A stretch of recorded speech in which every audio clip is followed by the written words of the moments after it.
This afternoon we had Police Minister Bheki Cele doing various visits in public spaces across Cape Town. Now, one of the issues that we have discussed going forward and during the course of the year was the amount of violence that took place on the Cape Flats. The Minister started out in Mitchell's Plain this morning, where he welcomed more than 1,100 police recruits who have started in the Western Cape after graduating through the academy. And there he gave a message about the importance of the police service and trying to protect the people, especially on the Cape Flats, that have been faced with several violent crimes of the last year. The Minister also sent out a stern message to these criminals that they are squeezing in. He also made mention about earlier this year about more than 2,600 arrests have been made since the deployment of the army, and more than 1,000 firearms have been confiscated. This afternoon the Minister has also visited the Nyanga taxi rank where we currently are today. We also spoke to some of the taxi drivers.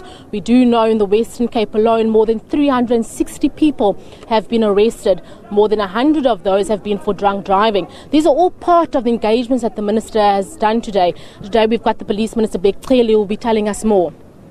Good afternoon, Minister. Minister, as I said earlier, we're now at the Nyanga police station, but you did start off earlier in Mitchell's Plain, where you spoke to about more than 1,100 extra police recruits that you do have in the province. Going forward, what is our focal point if you know the situation in the Western Cape over this year? If you're looking at the gang violence, if you're looking at the innocent people that have lost their lives because of gang violence? Well, firstly, is as we have said, that it needs to be the formalization of the situation here and normalization of the situation in Western Cape. As you say, that so many people are arrested, so many people are dying. It can't continue and go on like that. But today, we went to Mitchell's Plain. We're here in Nyanga. We're still going to go to the beach. I think I love that portion of visiting the beach. It's a good working environment to be on the beach. But here, there are few people, as you can see. I'm sure people are still out there enjoying Christmas. But is one rank that a few months ago we came here, there were 3 dead bodies lying here when there was a shootout between the taxi people. So it is one area that is troublesome in the Western Cape. I think there are few provinces that are very troublesome when it comes to the taxi industry. Western Cape is part of it. Unfortunately, the people are not here to speak to most of the drivers and the owners, but we need to enforce the law. Even here, working with the province, mostly you understand that most of the enforcement of the bylaws of the taxi industry here is on the province and is on the city. Very good relationship, by the way, we have developed with the province working here, and Freeze and the Premier himself. And taxi violence matters is one of the matters that we are dealing with. But overall, the answer you are asking, what to be done in Western Cape, people must be normal, kids must live, kids must be able to play outside. That's a role of the kids. Kids must not die in 5 years. Women must not just die. So we're looking at that, and we want to make sure that the situation here is normalized. Minister, tomorrow you are attending a funeral of a 5-year-old boy that was shot and killed in Lavender Hill last week, Saturday.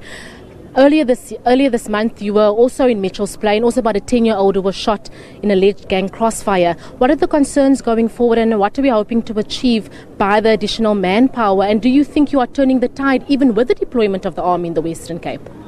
Well, for the fact that they were arrested, those that killed the 5-year-old Valentino, it doesn't give us the comfort that they are arrested. The most comfort that we'll get is when they don't die, these kids. Not just only him, other ladies, they died immediately after that. Those people too are arrested. We need to work harder on prevention of these matters rather than reactive. It's okay that they get arrested, but they don't. Those arrests don't bring those dead people back to life. We hope that the increase of the police personnel and their equipment will help. We are glad that the South African National Police, the SABC, have given extra resources, human resources first. I hope the Commissioner will be working on other resources, because there's no use to increase people if equipment is not there. We believe and we're working hard that Western Cape must turn the tide. I guess we have begun to turn the tide, as I've said before, looking at the statistics for last years. For 5 last years, we have been taking off. But for the first time in 5 years, we're landing. We saw the figures. They can be better, but for the fact that we're landing, that is turning the tide. We want to maintain and sustain that downward trend so that we don't come back of the pointing up again. Even when the soldiers leave, these numbers of the police that have come here will help us to keep the personnel available, to keep the people there so that they are able to work with the communities. But the main call again that we'll have to do is that communities, they must work with us. I must say, community policing fora here in Western Cape, they're working very well. Mam Lucas and others are working very well. We hope to enhance and strengthen that relationship. Once the working relationship between communities and police is good, that will help us. Thank you. That was Police Minister Bheki Cele, who has just concluded his visit at the Nanga taxi rank, as you are well aware, and he made mention that we do now have at least 1,100 additional police officers on the ground to try and quell the problems that we have in the Western Cape, especially on the Cape Flats. He made mention of the 5-year-old boy who was shot in an alleged gang shooting in Lavender Hill, and we will be attending the funeral tomorrow. But as he also rightfully said, that it's also not just a matter of police, but it's also the community coming together with the police. But he also has a lot of hope for these 1,100 police officers will also now be additional feet on the ground, and also maybe once that the army leaves the Western Cape, these are the numbers that will help decrease the crime in the Western Cape. That was our reporter Carmel Loggenberg-Roberts reporting a little bit earlier on.